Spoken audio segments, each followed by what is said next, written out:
જ્યારે પણ કોઈ સાયબર ક્રિમિનલ છે એ પહેલાં તો જે કોઈ પણ વ્યક્તિ છે એના ફોનને તો હેક કરે, એ પહેલાં એના માઇન્ડને હેક કરે છે.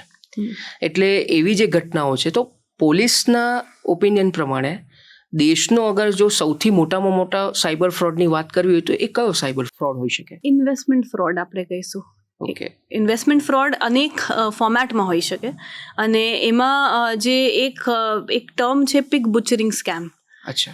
જી, એ મોસ્ટ કોમનલી થતું હોય છે. એ એક માનસિક, જે તમે કહો છો કે માઇન્ડને હેક કરે છે પહેલાં, એ માઇન્ડનું એક બેઝિકલી સાયકોલોજીકલ એડવાન્ટેજ ગેઇન કરતું હોય છે. કોઈ કેસીસ આપ જો શેર કરવા માંગતા હો તો પિગ બુચિંગ સ્કેમ બેઝિકલી શું છે કે જેમ પિગ હોય, સૂંઢ હોય છે, એને પહેલાં તો ખવડાવીને મોટા કરતા હોય છે, રાઈટ? અને પછી જ્યારે મોટો થઈ જાય પછી એને કાપવાનું કરતા હોય છે. દેટ ઇઝ એક્ઝેક્ટલી એનું જે ટર્મ છે, એ યુએસ માંથી આ ટર્મનું ઓરિજિન થયું છે.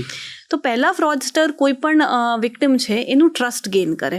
એટલે જ્યારે ઇન્વેસ્ટમેન્ટ સ્કેમ કરીએ, એમાં લોન સ્કેમ થઈ છે, કે શેર માર્કેટ છે, આઈપીઓના આટલા બધા વોટ્સએપ ગ્રુપ્સ છે, શેર માર્કેટનું થઈ ગયું, પછી ઇવન જોબ સ્કેમ્સ છે. આ બધામાં એક લાલચ આપે પહેલાં તો, કે તમને વધારે પ્રોફિટ મળશે, તમને લોનમાં ઓછા ઇન્ટરેસ્ટ રેટ પર તમને લોન મળશે, અથવા ઘર બેસે પૈસા કમાઓ. તમને ઘરે બેસીને કંઈ જ નથી કરવાનું અને તમને પૈસા મળશે. ખાલી વોટ્સએપ ગ્રુપમાં લોકોને એડ કરવાના છે, અથવા એક કોન્ટેક્ટ લિસ્ટ જનરેટ કરીને બધાને આ મેસેજ સર્ક્યુલેટ કરવાનું છે. ઘણીવાર એ મેસેજીસમાં આ એપીકે લિંક જ હોય છે. બરાબર છે, રાઈટ? તો આવા સ્કેમ્સ જે આપણે એક કહીએ છીએ too good to be true scams, right? Share માર્કેટની એપ્લિકેશન હોય છે મોસ્ટલી. ઇવન ગુજરાતમાં આપણે જોઈએ તો ટ્રેડિંગ ઘણા બધા કરતા હોય છે. ઘરમાં લોકો ટ્રેડિંગ એપ્લિકેશનનું યુઝ કરતા હોય છે.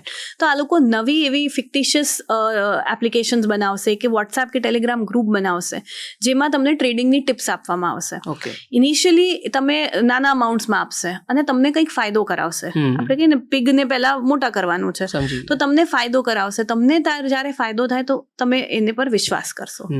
આ વોટ્સએપ ગ્રુપમાં અનેક એમના ડમી સબ્જેક્ટ્સ પણ હોય, જે કહેશે, અચ્છા, તમારી કાલની ટિપના લીધે મને આટલા કરોડનો ફાયદો થયો, મને આટલા લાખનો ફાયદો થયો. તો તમને હિંમત આવશે કે જો મેં આટલું ઓછું ઇન્વેસ્ટ કર્યું ને આટલો ફાયદો થયો, તો હું વધારે ઇન્વેસ્ટ કરીશ તો મને વધારે ફાયદો થશે. પછી માણસ વધારે ઇન્વેસ્ટ કરતો હોય છે. That is when I think એ બુચરિંગ માટે તૈયાર થઈ જાય છે, કે ભાઈ એને ટ્રસ્ટ થઈ ગયું, હવે એને વધારે ઇન્વેસ્ટ કરી દીધા, હવે એને ફાયદો બીજું કરાવવાની જરૂર નથી થતી, વિડ્રોલ પણ નથી, પણ ઇમિડિયેટલી નથી કરતા. એ કેવું કહેશે કે હવે તમે કર્યું છે, 15 દિવસ પછી આનું તમને ફાયદો મળશે. 15 દિવસ પછી ફોન કરશે, ફોન સ્વિચ ઓફ આવશે, કાં તો નંબર ચાલુ હશે તો કોઈ રિસ્પોન્ડ નથી કરતું.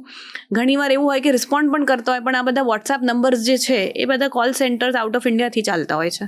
કંબોડિયા, લાઓસ, એ જગ્યામાં ઘણા બધા કોલ સેન્ટર્સ છે. ઇનફેક્ટ ભારત સરકારે ઘણા બધાનું એનું પર્દાફાશ કરીને લોકોને સાયબર સ્લેવરીથી મતલબ રેસ્ક્યુ પણ કર્યા છે.